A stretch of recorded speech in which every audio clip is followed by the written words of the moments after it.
What is up, everybody? The GTA market is officially in buyer's market territory. According to CREA, we are now in a sales to new listing ratio of 34%, which puts us in official buyer territory for the Ontario market. So although be it just at the inception of it, many markets are actually in the buyer market territory. What does that actually mean for Canadians? What does that mean for buyers in the market? And what does that actually mean for sellers? So we already know what buyers can do during a buyer's market. Sellers are actually going to have the toughest time trying to figure out how to get rid of their properties, and mainly because most people that are in the market to selling their homes are stuck because they've received their mortgage renewals and are finding it very difficult to continue to make their exorbitant mortgage payments. Hi, I'm Paul Sawhney. I am a realtor, mortgage specialist, and real estate investor here in the GTA. And today we're going to be taking a look at the market situation in Ontario and what sellers can actually do to offload their property with such a reduced amount of buyer activity on the market. Homeowners who have purchased homes during 2021 and 2022 are now feeling that pinch upon renewal. They may have been on terms of about 2.7% and now are seeing rates of 6.5%. And when they get their bill, they're realizing that it's almost 40, 50, 60, in some cases, even 80% higher than where their original mortgage payments were, forcing them to sell. So in the end of this video, I'm going to provide you some selling tips as to how you can best prepare your home to at least get top dollar. If you can't maximize your dollar in this market right now, you're only going to get eaten up. Buyers are out there just looking for a bargain. I have sold homes during this very tough time, and I've been going out to the homes that I have listed and actually ensured that the home was in top shape prior to even a showing to make sure that it set the best impression when a potential buyer had come in. Let's take a look at this first chart so you can actually see where the market has trended and what could happen in the first part of 2024. So in this report here, you're going to be able to see that we have pretty much remained in a balanced territory early on. We reached a brief buyer's market just when the lockdown had occurred at the early phases of COVID, but then just rocketed from there. And if you move all the way to where we are today, you can see now we are again in buyer's market territory.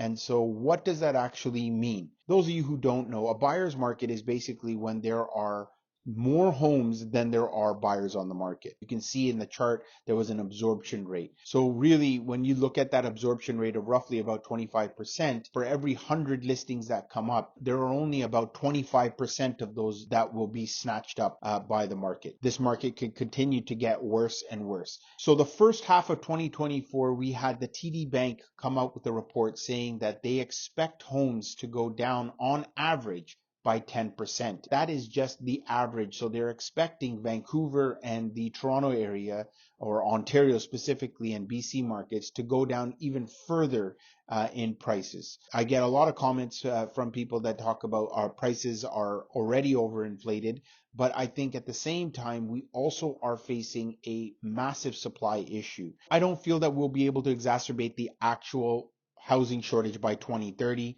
I feel that we're going to be well into 2040s by the time the housing supply will be able to catch up to the demand. Now, the reason why the TD Bank is really predicting that house prices are going to continue to decline is because there is no sign that the Bank of Canada is going to be adjusting the overnight lending rate right away. And they're only going to gradually be decreasing this to see exactly how the market is absorbing the rate reduction. Rates are going to be coming down, but that does not necessarily mean that the bank will be offering mortgages at 4.5%. So it's going to take some time. And as a result, people in the middle are going to be caught in the squeeze where they're going to have no choice but to sell, and then obviously affect market pricing. By looking at the data that TD Bank has provided, the early spring market can actually become a bust for the real estate market, which tends to be the peak of the market for the real estate market as people transition into purchasing homes and closing in the summertime. But what could happen actually is that late summer, when many have already renewed and rates are now coming down, meaning that the interest rates are not going to be affecting as many households as they currently are going to affect them. And that's where we're going to see a recovery in the housing market. I feel that it's going to be in the second half of 2024 all the way into 2025 where we're actually going to see stability and the market gradually start to uptick. So only time will tell. Those are what I feel is the direction that the market will be headed into. Now, if you are currently stuck as a seller and trying to figure out that you have no choice but to sell, please, please, please put your best foot forward. Quick story here. I had gone in to a home that is actually just down the street from me. They asked me to come in, please take a look and get this house ready so that we can list and put it up. And so we did. I usually go in and I will tell you like it is and give you the input that you really need to make sure that you're getting the best value. So I know that many realtors will come along and tell you that you don't need to necessarily do anything. You don't need to put much money into your home in order to sell it. Just keep it the way it is. Lift those blinds up, let as much light in.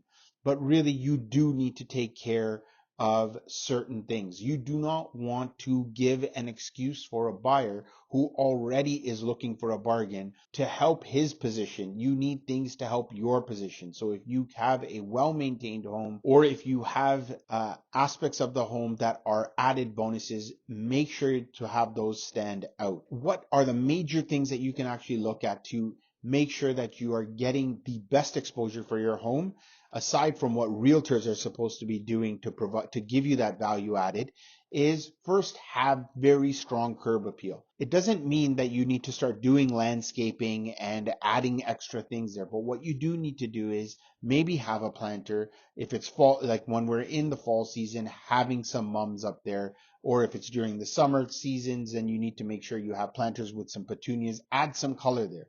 Now, obviously it's difficult in the winter time, but there are some great things that you can possibly do when it comes to adding the curb appeal of your property. Now, if you're looking in certain seasons, one of the best things to add some color to your home are hydrangeas. And they are not expensive and they're very easy to plant and they are quite resilient and grow really well. So during the winter time, put an urn out front and add planters in there just to give that appeal when you're walking into the door. Have a nice little area to make sure that it looks inviting. One of the biggest things that I have seen is that people don't even take care of their lawn. So during the fall, if you've got all your leaves everywhere, have them blown, cleaned, and always have them blown prior to a showing. I cannot stress enough that I've seen this several times where the leaves are still all over the place and they're not maintaining the property, or you've got a dog and he's got his shit everywhere. Like, these are things that you need to make sure that you are maintaining if you want top dollar. So if you're strictly in the shock of your mortgage payment and are trying to just sell the property and you don't care for what amount, well, then that's going to be definitely your loss and the buyer's gain. What I always stress with my sellers is that do not put money in the buyer's pocket. Put that money, which is your money, in your pocket. So moving on, you need to make sure that you are keeping that grass trimmed and looking nice. And yes, it's going to be a process.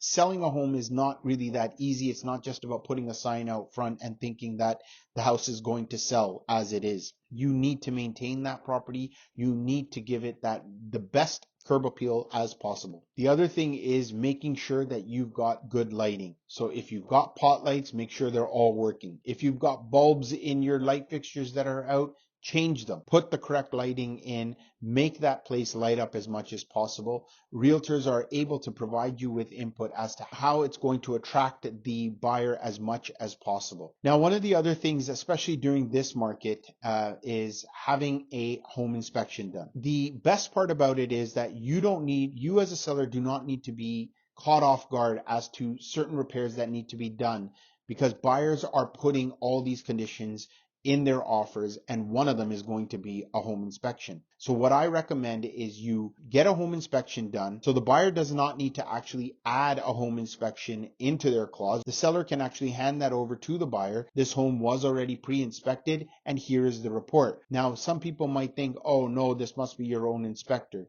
That's not the case. The inspectors are licensed. They do not favor the seller versus the buyer. So basically they're going to lay out all the deficiencies that need to be attended to, ranked based on the importance. So that's all it is, and it just gives you peace of mind and the buyer also, thinking that, hey, this person does maintain their property and shows that there are no deficiencies or you've already attended to them. So the last thing that I would recommend when you're looking at the interior upgrades of a home, if you've got walls that are scuffed up or marked up, definitely paint it. So paint only costs you about $50 a gallon, and what you're able to do at that point is really refresh the home. It should not look stale and old, especially upon entry. The only thing that costs you is a little bit of elbow grease, and you're able to get your property shaped up. I myself, as an agent, have gone in and done all these things for my clients just because I want to make sure that they get the top dollar. Another thing when you're looking at interior fixes is if you've got very outdated fixtures, if you've got outdated hardware in your home when it comes to your kitchen hardware or maybe your door handles, those things actually don't cost that much money, and you can actually change those up and really give a real modern look to your home. Certain things are actually looked at by buyers. So they're looking at certain things to say, hey, these are things that I don't need to upgrade. This is great. And certain buyers are going to rip up everything. But the main thing is showing that value added to the current home the way it is, that they don't need to do anything when they move in. It's move in ready. So if you've received renewal notice, or you are in a situation where your mortgage payments are through the roof and you're struggling trying to figure out how you're going to be able to afford your mortgage payments, you feel like you're going to lose your house, definitely give me a call. I highly recommend you book a call via my Calendly link. The information is in the bio below. This is a one-on-one call, and we can discuss all things when it comes to real estate and your mortgage options. So feel free to give me a call and let's discuss your situation. My purpose of all these videos is to arm you with the knowledge so that it actually relieves your stress. When you have a direction and energy to put towards something, your mind stays fixated on the solution instead of it wandering and stressing about all these other things. Definitely book a call, and I think we'll definitely find a solution for you.